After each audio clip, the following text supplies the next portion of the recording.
السلام علیکم ورحمۃ اللہ وبرکاتہ۔ ان الحمد للہ والصلاة والسلام علی رسولہ الکریم، اما بعد۔ عن ابی ہریرہ رضی اللہ عنہ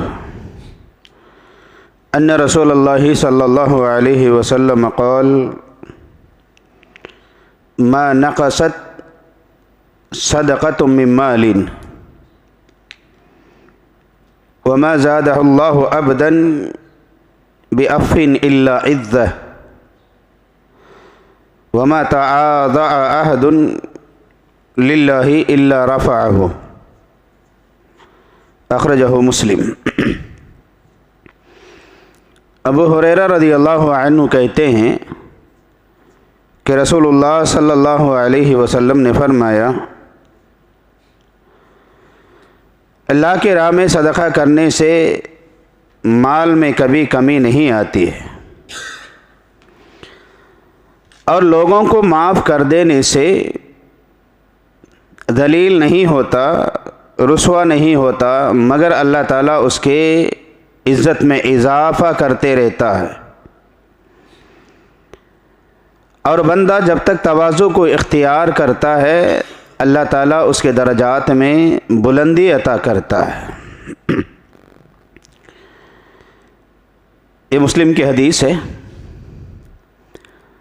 معزز سامعین و سامعات،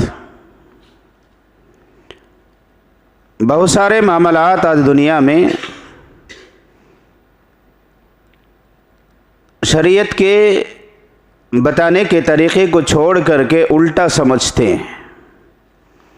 بہت سارے کام ایسے ہیں جسے اللہ اور اس کے نبی صلی اللہ علیہ وسلم نے کرنے کا حکم دیا، اس کے ذریعے سے درجات میں بلندی، عزتوں میں اضافہ، مالوں میں برکت، صحت میں عافیت، یہ تمام درجات کو بتائے، لیکن دنیا میں ہم اسے الٹا سمجھتے ہیں۔ شیطان انسان کے قریب ہو کر کے اسے وہ کاموں کو کرنے سے ڈراتا ہے، نقصان بتاتا ہے۔ یاد رکھے کہ شیطان میرا اور آپ کا بلکہ بنی آدم کا ازلی دشمن ہے۔ وہ ہمیشہ انسانوں کو ان کے ذہنوں کے اندر ایسے وسوسے، ایسے خیالات، ایسے تصورات ڈالتا ہے جس کی وجہ سے آدمی ڈر جاتا ہے، گھبرا جاتا ہے، خوف کھا جاتا ہے، پھر وہ اچھے کاموں کے اندر آگے نہیں بڑھتا ہے۔ انہی باتوں میں سے ایک بات یہ ہے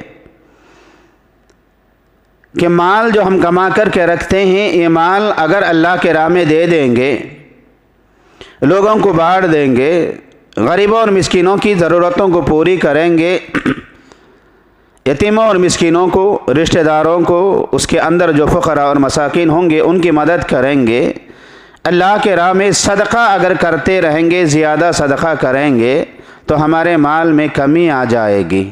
یہ وسوسہ، یہ خیال شیطان انسانوں کے دلوں میں ڈالتا ہے، اسی وجہ سے انسان بخیلی کرنے لگتا ہے، مال کو جمع کر کے رکھتا ہے، گن کر کے رکھتا ہے مال کو، یہ سوچ کر کے کہ یہ مال اسے کام آئے گا۔ یاد رکھے اللہ رب العالمین نے کہا، بندہ جو مال کما کر کے غریبوں کا، مسکینوں کا، یتیموں کا، بیوی بچوں کا، رشتہ داروں کا، فقراء اور مساکین کا حق مار کر کے جمع کر کے اسے تجوریوں میں رکھتا ہے، اور وہ یہ سوچتا، یہ سمجھتا ہے کہ یہ مال اسے بچائے گا۔ اس کی غلط فہمی کو دور کرتے ہوئے اللہ رب العالمین نے کہا، الذی جمع مالا وعددہ یحسب ان مالہ اخلدہ، جو مالوں کو جمع کر کے رکھتا ہے وہ یہ سمجھتا ہے کہ اس کا مال اسے بچائے گا، ہرگز نہیں بچائے گا اس کو۔ تو اس لیے جو بھی مال، جو بھی نعمت اللہ تبارک و تعالیٰ نے مجھے اور آپ کو دی ہے، اسے ہم ہماری ذات پر بھی خرچ کریں، ماں باپ پر بھی خرچ کریں، رشتہ داروں پر بھی خرچ کریں، محتاجوں اور ضرورت مندوں کے اوپر بھی خرچ کریں، کیونکہ اللہ کی راہ میں مال خرچ کرنے سے اس کے اندر اضافہ ہوتا ہے، کمی کبھی بھی نہیں آئے گی۔ اللہ तबारक व तआला ने कहा कि तुम मेरे राह में जो भी काम करोगे, जो भी तुम दोगे, तो उसे मैं दुगना करके बल्कि इजाफा करके मैं अता करता हूँ। इसलिए अल्लाह के राह में माल को खर्च करने में कभी शैतान के धोखे में नहीं आना और बखीली नहीं करना। उससे बढ़ कर के गलत फहमी हमारे अंदर ये है कि सामने वाले को माफ़ कर देने को बुज़दिली समझते हैं, सामने वाले को माफ़ कर देने को अपने आप पर कमी समझते हैं, कमज़ोर इंसान समझते हैं, ये गलत आदत समझते हैं। बल्कि अल्लाह के नबी सल्लल्लाहु अलैहि वसल्लम ने फरमाया, तुम सामने वाले इंसान को जितना ज़्यादा माफ़ करते चले जाओगे, अल्लाह ताला उतने तुम्हारी इज़्ज़तों में इजाफ़ा करते चले जाएगा। उसकी सबसे बड़ी मिसाल रसूल अकरम सल्लल्लाहु अलैहि वसल्लम की हज्जतुल विदा के मौके पर कि लोगों ने आप सल्लल्लाहु अलैहि वसल्लम को मक्के में कैसी कैसी तकलीफ़ें दिए हैं। अल्लाह के नबी को, अल्लाह के दीन को, सहाबा को, आप सल्लल्लाहु अलैहि वसल्लम के ख़ानदान वालों को, रिश्तेदारों को, बीवी बच्चों को, सबको तकलीफ़ देने वाले तमाम मुशरिकीन मक्का फ़तेह मक्का के मौके पर आए तो आप सल्लल्लाहु अलैहि वसल्लम ने सबको उनकी गलतियाँ माफ़ कर दिया। और यूसुफ़ अलैहिस्सलाम ने अपने भाइयों को माफ़ कर दिया। तो क्या उनके दर्जात में कमी आई या बुलंदी आई? क्या वो जलील हुए, रुसवा हुए या इज़्ज़तों में इजाफ़ा हुआ? लोगों को माफ़ कर देने से, माफ़ी से अल्लाह तबारक व तआला इज़्ज़तों में इजाफ़ा करता है। बल्कि अल्लाह तबारक व तआला कहता है कि तुम लोगों के साथ में अफ़व दरगुज़री का मामला करो, मैं भी तुम्हारे साथ में अफ़व दरगुज़री का मामला करता हूँ। हम ये चाहते हैं कि अल्लाह हमको माफ़ करे तो हम भी सामने वालों को माफ़ करें, चाहे वो सामने वाला कितना ही बड़ा ख़तरनाक दुश्मन ही क्यों ना रहे उसको। तीसरा, आप सल्लल्लाहु अलैहि वसल्लम ने फरमाया कि हमेशा दब करके चलो, आजिज़ी और इनकिसारी को इख्तियार करो। आपके पास जो चीज़ है उसकी वजह से तकब्बुर में ना आ जाए, घमंड में ना आ जाए, गुरूर में मुब्तला ना हो जाओ। चाहे तकब्बुर और गुरूर शैतान किसी भी रास्ते से इंसान के अंदर पैदा कर देता है। बाज़ अच्छा पढ़ने वाले तलबा और तालिबात होते हैं, उनके अंदर ये गुरूर, ये घमंड होता है कि हम अच्छा पढ़ने वाले हैं। बाज़ अच्छे ख़ानदान के होने की वजह से उनके अंदर ये गुरूर, तकब्बुर होता है कि हम ऊंचे ख़ानदान के लोग हैं। बाज़ के अंदर मालदारी रहने की वजह से मालदारी का तकब्बुर आता है।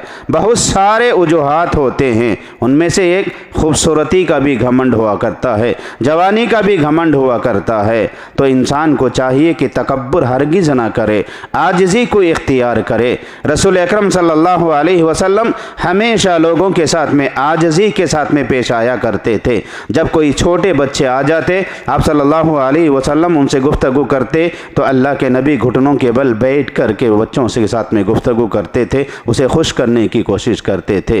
किसी भी तरीक़े से हम घमंड में ना आए, गुरूर में ना आए, आजिज़ी को इख्तियार करे। दुनिया का सबसे बड़ा ओहदा नबी का ओहदा हुआ करता है। आप सल्लल्लाहु अलैहि वसल्लम ने अल्लाह के नबी सल्लल्लाहु अलैहि वसल्लम को अल्लाह तबारक व तआला ने इमामुल अंबिया बना करके भेजा था। इतने बड़े ओहदे पर रह करके भी रसूल अकरम सल्लल्लाहु अलैहि वसल्लम अपने अंदर आजिज़ी रखा करते थे। तो इंसान को चाहिए कि वह हमेशा आजिज़ी को इख्तियार करे। कोई गलती जब उसे हो जाए तो गलती के बारे में अगर उसे बताया जाए, वह आजिज़ी इख्तियार कर ले, इनकिसारी को इख्तियार कर ले। अच्छा ठीक है, अब ये गलती हो गई, आइंदा से नहीं होगा। अपनी गलतियों का वकील बनने की कोशिश ना करे।